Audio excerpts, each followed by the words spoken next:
Dando sequência à disciplina Teoria em Física Ambiental 2, agora nós vamos ver um exemplo de modelagem de sistema complexo.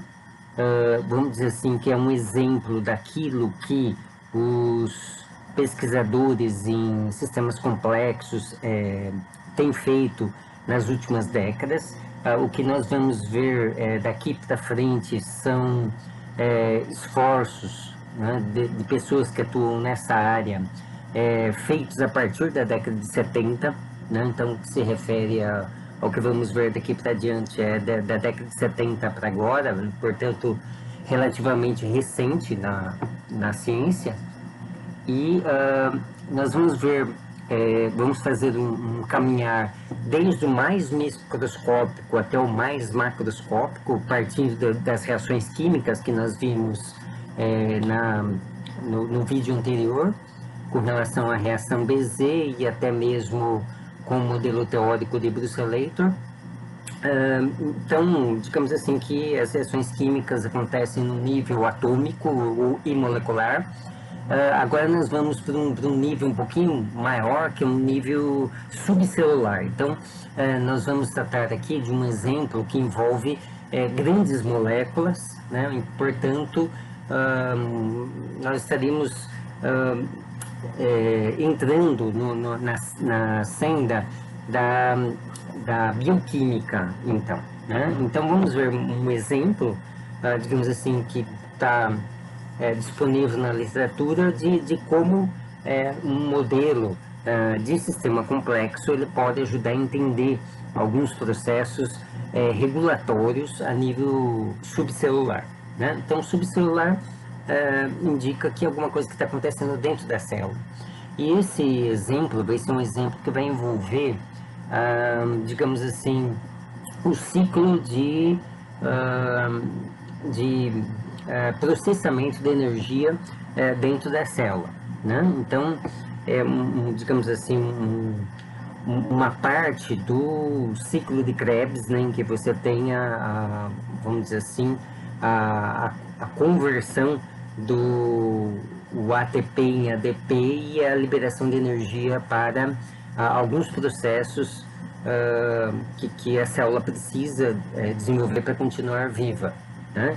Então, nós não vamos modelar o ciclo de Krebs inteiro, digamos assim, muito complexo, né, para um modelo. Acredito que até hoje não se conseguiu modelar ele completamente, mas um pequeno trecho do ciclo de Krebs, né?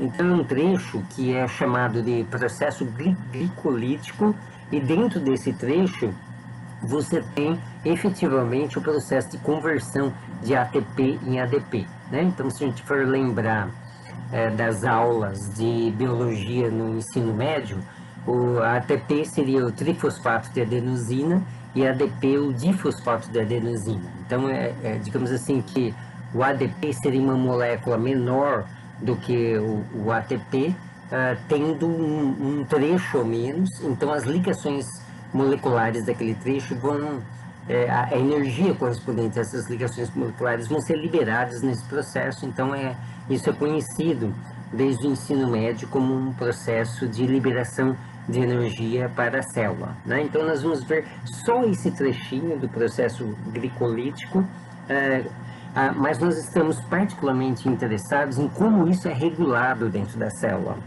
né? Bom, o processo de regulação, pelas pesquisas desenvolvidas no século XX, é feito por uma proteína, digamos assim, uma macromolécula que não se refere a essas daqui envolvidas nesse trecho destacado, mas é uma molécula que é conhecida por ter propriedade alostérica. Então, o que significa propriedade alostérica? Então, isso está relacionado com o formato da molécula, né? Então, tem algumas proteínas, digamos assim, algumas macromoléculas que, digamos assim, populam a célula, que elas têm a propriedade de mudar de forma e, na medida que elas mudam de forma, mudam as suas propriedades químicas. Por quê? Porque, digamos assim, as propriedades químicas de uma molécula, particularmente as macromoléculas, dependem do campo eletromagnético que as envolvem. E o campo eletromagnético vai depender do formato da molécula, né? Então, nós temos, por exemplo, moléculas que são polares, moléculas que são apolares, e a polaridade de uma molécula, polaridade elétrica ou magnética, ela está bastante relacionada com o formato da molécula, né? Então, por exemplo, a molécula de água, por ser uma molécula assimétrica, né? Nós temos aquele famoso ângulo de sempre cento e poucos graus entre o átomo de oxigênio e os dois de hidrogênio, que, digamos assim, dão uma molécula um caráter de polaridade elétrica. Ela é mais negativa de um lado e mais positiva do outro lado, né? Do lado do oxigênio ela é mais negativa, do lado do hidrogênio é mais positiva. Então, isso faz com que a molécula de água ela tenha uma certa reatividade química, ela tem propriedades químicas particulares, né? Especificamente, por exemplo, ela pode funcionar como um solvente, né? No caso específico aqui que nós vamos tratar, que é a conversão do ATP em ADP, quem faz esse processo de regulagem, e sempre os processos de regulagem são muito importantes no estudo dos sistemas complexos, são moléculas alostéricas especiais. É um tipo de molécula especial que é chamado de NADH, né? Esse NADH ele vai controlar essa reação química aqui que nós temos, que especificamente é isso aqui, né? Então você tem uma molécula de F6P, eu não sei qual é o nome dessa molécula, mas vamos ver qual é a sua estrutura molecular. Ela é convertida em outra molécula que é a FDP. E nesse processo, o ATP é convertido em ADP, né? Então, vamos ver, em princípio seria essa reação aqui, é a única reação envolvida, mas o que, vamos dizer assim, vai gerar um modelo bastante complexo é o processo de regulação dessa reação e não a reação em si, né? Então, esse processo de... Bom, aqui são as fórmulas estruturais das substâncias envolvidas. Aqui eu tenho o ATP e aqui eu tenho o ADP. Então, notem que essa parte aqui direita da molécula, ela é a mesma para as duas. Mas essa parte esquerda, ela é diferente. Então, aqui no ADP nós temos 2 átomos de fósforo e no ATP nós temos 3 átomos de fósforo. Daí o nome trifosfato e aqui difosfato, né? Então, o que acontece é que nesse processo químico, nessa reação química, uma parte aqui desse trecho é perdido pela molécula de ATP, então ela fica com apenas 2 átomos de fósforo, né? E, evidentemente, esse fósforo ele não se perde, né? Ele vai ser incorporado a outra molécula. E essa outra molécula são justamente as outras duas, né? Se referem às outras 2 moléculas da reação, que é o F6P e o FDP. Então, notem que o FDP e o F6P também tem uma estrutura comum, né? Uma estrutura que é imutável nos dois, mas o F6P tem só um complexo aqui de fósforo, né? um bloco de fósforo, enquanto que o FDP tem 2 blocos de fósforo. Então, efetivamente, o que acontece? Que um bloco deste fósforo do trifosfato de adenosina é transferido para o FDP, né? Quer dizer, é incorporado na molécula de F6P e ela se transforma numa molécula FDP, né? Eu costumo, assim, fazendo uma brincadeira, eu olho para essa representação estrutural e isso não é, de fato, como é a molécula. A molécula é muito diferente, mas é um modelo da estrutura molecular dessas moléculas. Mas esse modelo de estrutura molecular me parece como caranguejos, né? É muito parecido com um caranguejo. Essa parte aqui parece um caranguejo que tem as 2 patas aqui, né? Então, o que eu costumo visualizar, né, maneira, vamos dizer assim, animada que eu consigo visualizar essa reação, é como se esse caranguejo aqui fosse na molécula de ATP e roubasse um fósforo dela, né? Então ele fica aqui com o fósforo que ele roubou aqui, ele sai correndo, né? Então essa que é, basicamente seria a dinâmica, né, dessa reação. Bom, como eu havia falado, a molécula, a proteína ou a enzima que regula essa reação é a NADH, né? E o que se observa experimentalmente, então, digamos assim, que é possível você medir as concentrações de NADH no interior de uma célula. E o que se observa é que a concentração de NADH, ela tem um ciclo, né? Então, se você colocar aqui a série temporal da NADH, você vai ver que ele diminui e aumenta, diminui e aumenta, diminui e aumenta, né? Parece aqui um gráfico tipo dentes de tubarão, né? E tem uma certa periodicidade, né, nessa variação da concentração de NADH, que é em torno de alguns minutos, né? Então aqui nessa medida nós temos um período aqui de 4.000 minutos, né? Então o que faz a concentração dessas moléculas variar de maneira tão regular, né? Então para que você tenha dentro da microbiologia, dentro das células, tanto animais quanto vegetais, né, e dos sistemas vivos como um todo, você tenha ciclos, então é necessário haver um processo de regulação desses ciclos, né? Porque se não houver esse processo de regulação, o período desses ciclos, por exemplo, pode ser extremamente variável e isso não daria, digamos assim, uma estabilidade suficiente, né? Um ciclo estável o suficiente para que os processos biológicos possam acontecer na vida de maneira satisfatória, né? Então, o que é observado é que essas enzimas, elas têm um ciclo, né? A concentração delas muda periodicamente de maneira muito regular. Então, os estudiosos de sistemas complexos, eles tentaram modelar esse processo, modelar a forma com que a NADH controla a reação de conversão de ATP em ADP e com isso tem a sua própria concentração oscilante, né, de uma forma muito regular.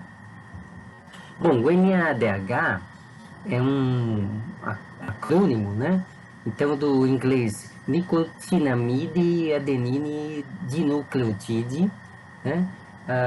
Seria nicotinamida adenina dinucleotídeo, difosfopiridina nucleotídeo ou ainda dinucleótido de nicotinamida adenina. Então, assim, é muito complicado falar esses nomes todos, daí se falar em NADH ou NAD, né?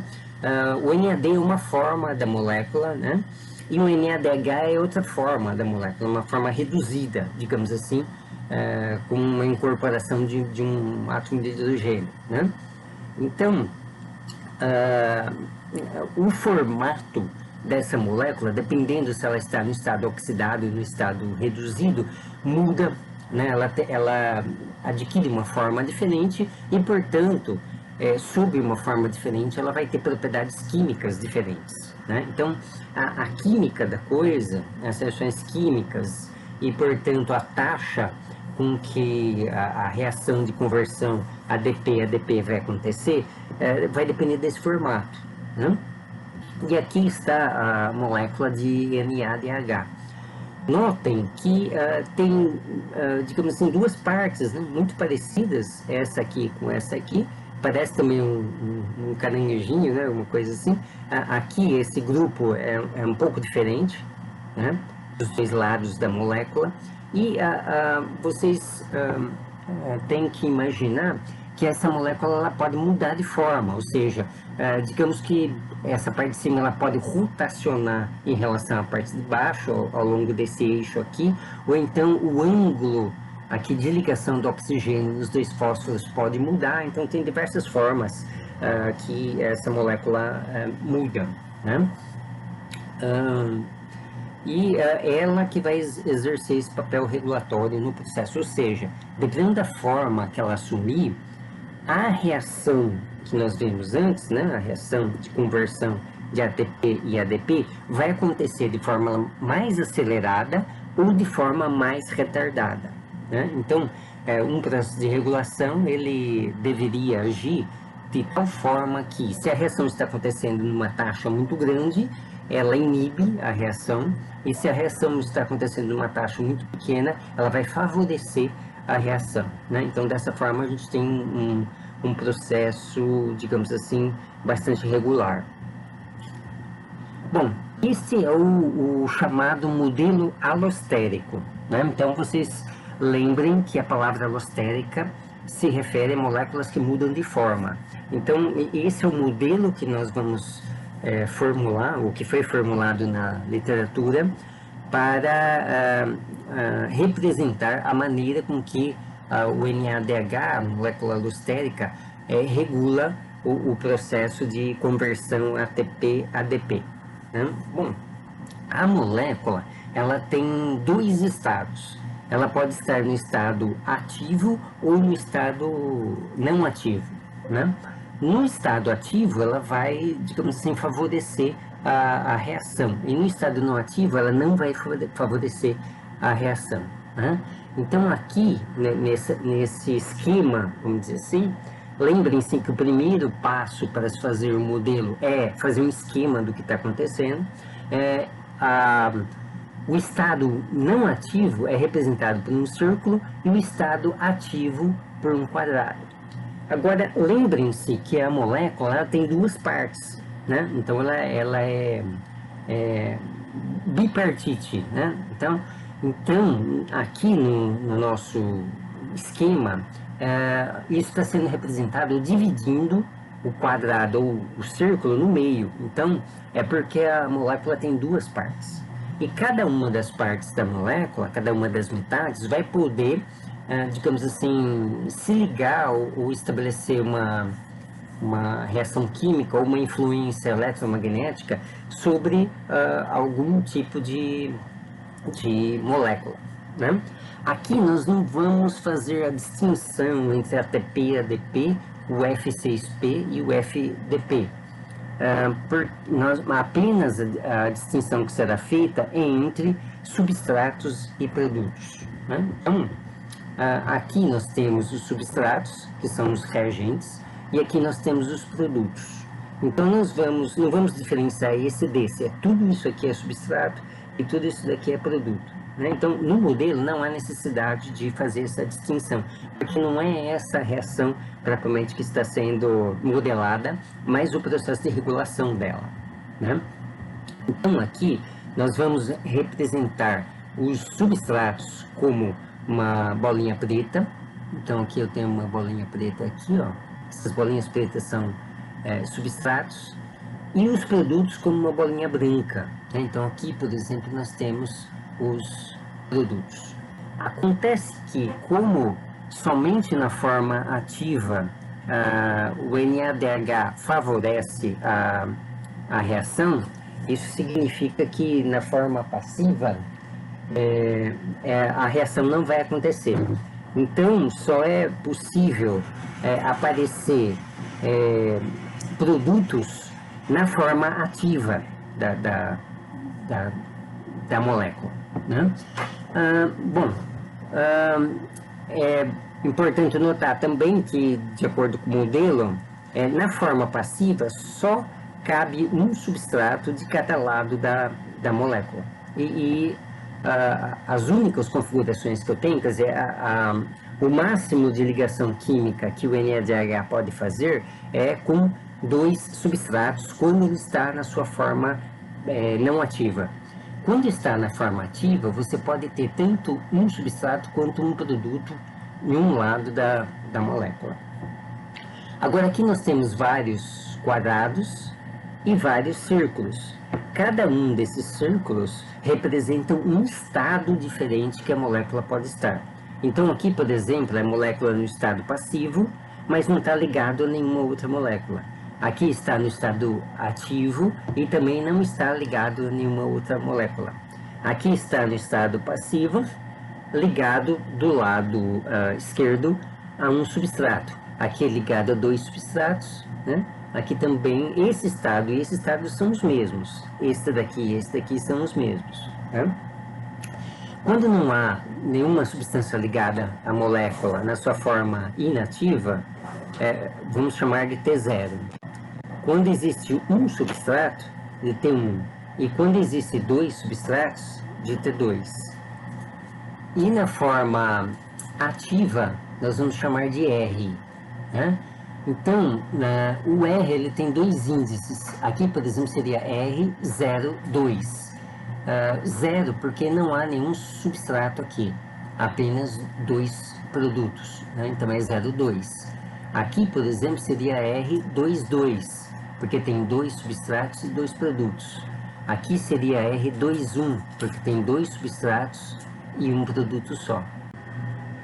Além dos estados em si, nós temos as transições. Então, por exemplo, a molécula nesse estado R01, ela pode ir para o estado R02 ao surgir, ou ela se ligar a outro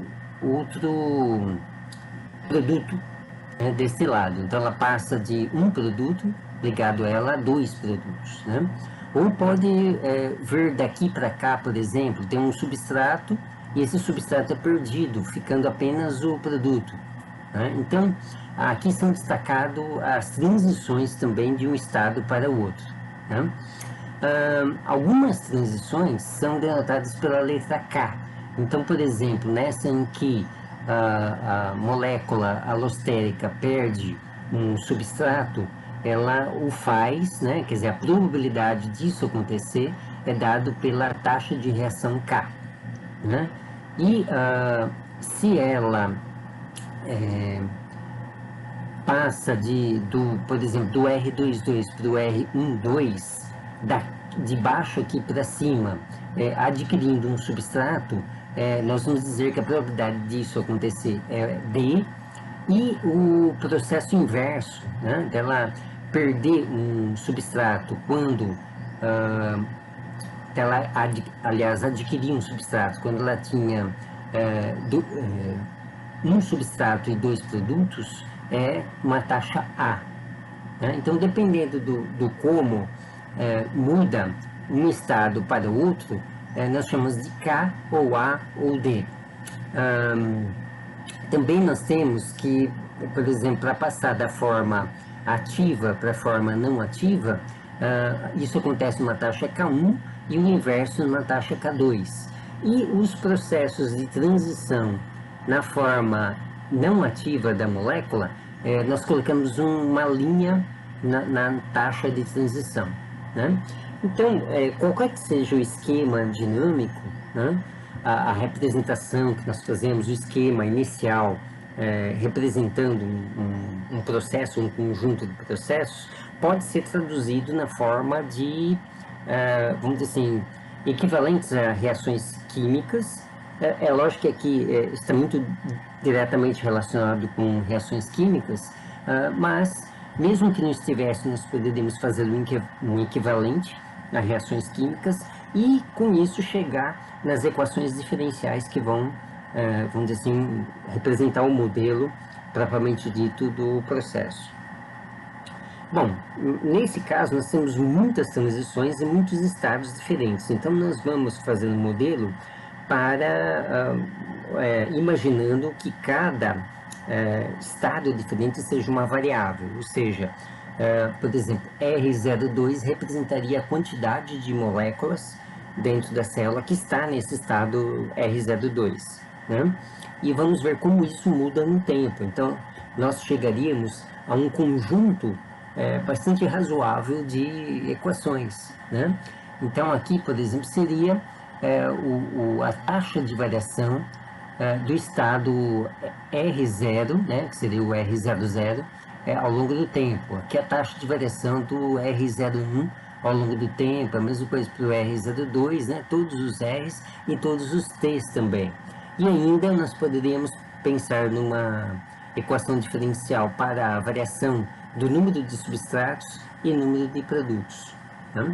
Então, essas equações aqui, elas são geradas pela representação esquemática que nós fizemos aqui do que está acontecendo.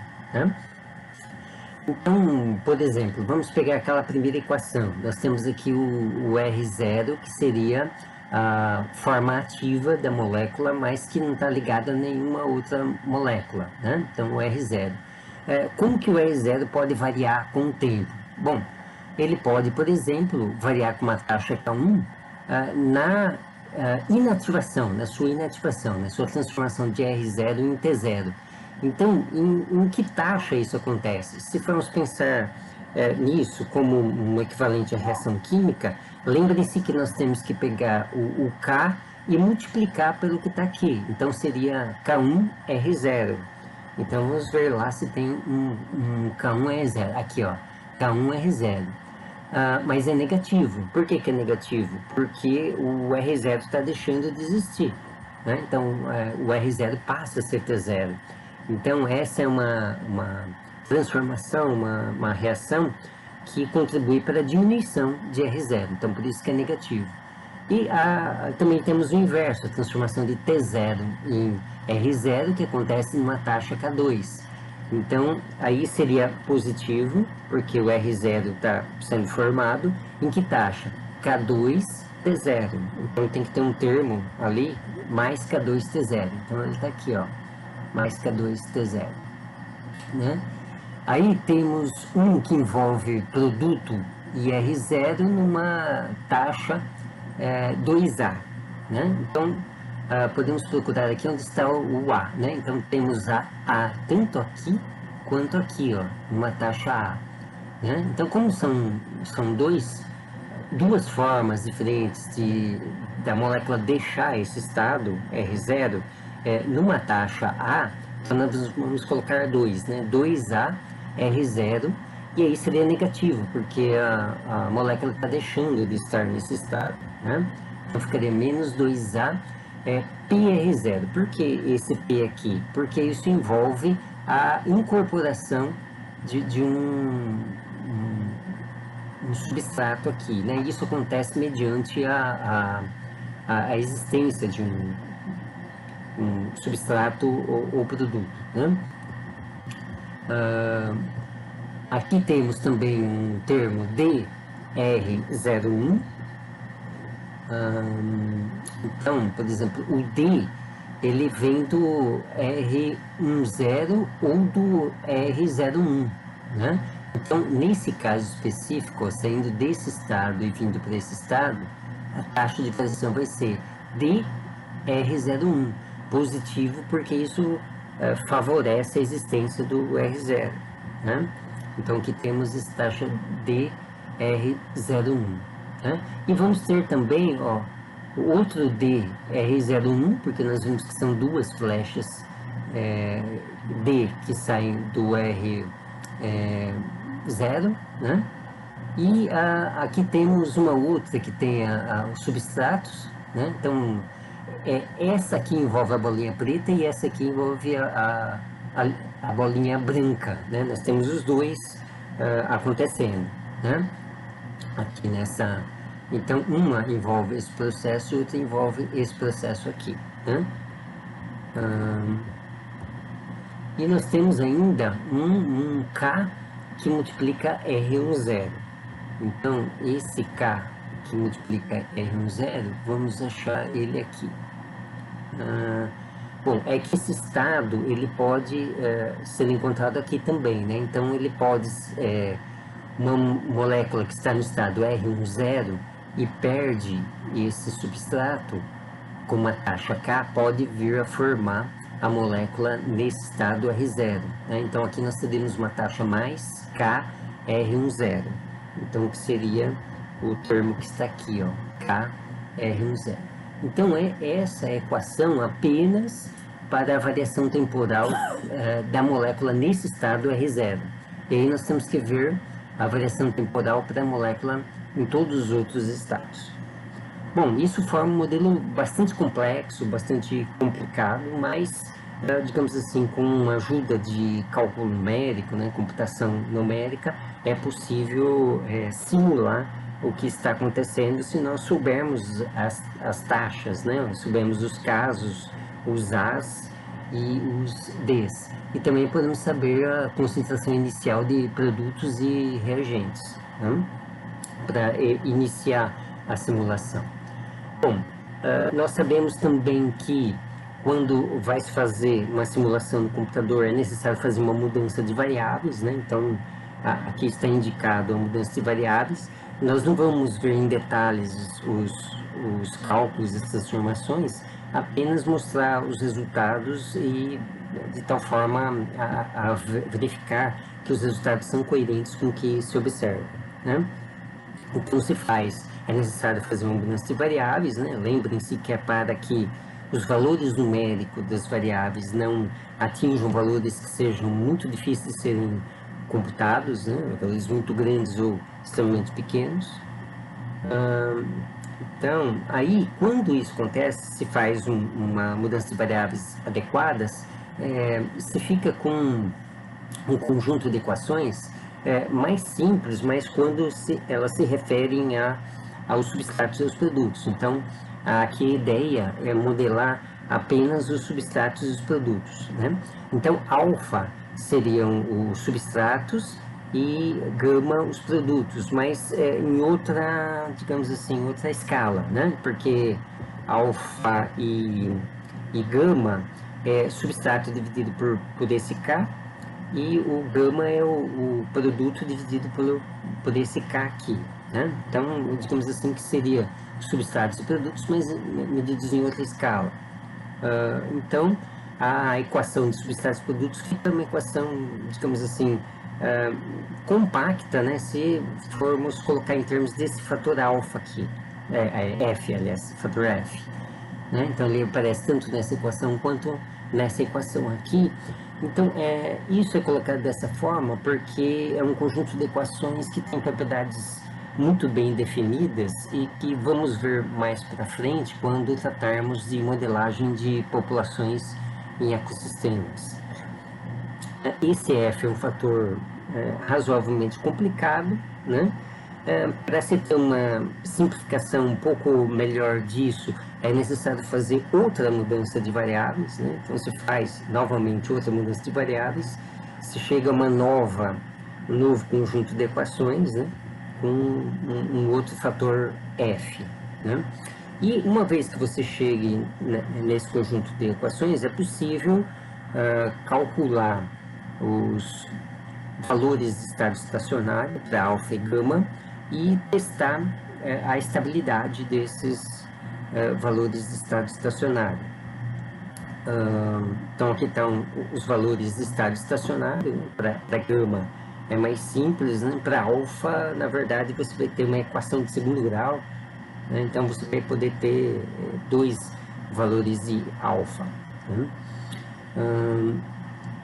Bom, mas o importante é que tudo isso, você colocando os valores numéricos dos Ks, A e Ds conhecidos, medidos experimentalmente, né, os valores iniciais plausíveis para o que acontece de fato na célula, você consegue demonstrar que existe a possibilidade de que esse estado estacionário ele seja instável. Então, sendo instável, isso possibilita a existência de ciclos, né? E a modelagem daquelas equações diferenciais todas, né? Se a gente jogar aquelas equações diferenciais no Excel, vamos dizer assim, no Excel não vai funcionar porque são muitas equações, né? Com muitos termos. Mas algo equivalente a isso, nós temos o que é possível obter o resultado de que o espaço de fase de alfa contra gama, ou seja, dos substratos contra os produtos, dá ensejo a um ciclo limite, né? Então, a um ciclo estável, né? Que corresponde a um ponto fixo instável e que, portanto, mostra, através da modelagem, que você pode ter um processo bastante regular, né? Então, é um ciclo limite bastante regular, parece um pouquinho com o Brucelator e dá aquela característica da variação do NADH, da maneira como é medido experimentalmente, né? Bom, então, digamos assim, nós fizemos apenas um recorte bastante superficial desse tipo de modelagem, mas apenas para mostrar um exemplo de como aquela receita de bolo que nós tínhamos visto no vídeo anterior vai funcionar para diversos casos, né? Então, qualquer receita de bolo, primeiro fazer um esquema geral do que está acontecendo, do que nós sabemos via observação, depois converter isso para um esquema de reações químicas e, em seguida, para um conjunto de equações diferenciais, né? Depois fazer transformações de variáveis, encontrar os estados estacionários e verificar a estabilidade desses estados estacionários, né? Em seguida, pode-se simular no computador a evolução temporal de cada variável, né? E aí você chega na representação do espaço de fase do comportamento dessas variáveis, né? Então, esse exemplo da regulagem, da conversão de ATP em ADP por meio da molécula alostérica, o NADH, é um exemplo em que os estudiosos de sistemas complexos obtiveram êxito na modelagem. Então, é um exemplo, digamos assim, já clássico dentro da área. Aí, em seguida, vamos ver outros exemplos de processos celulares que também é modelado da mesma forma.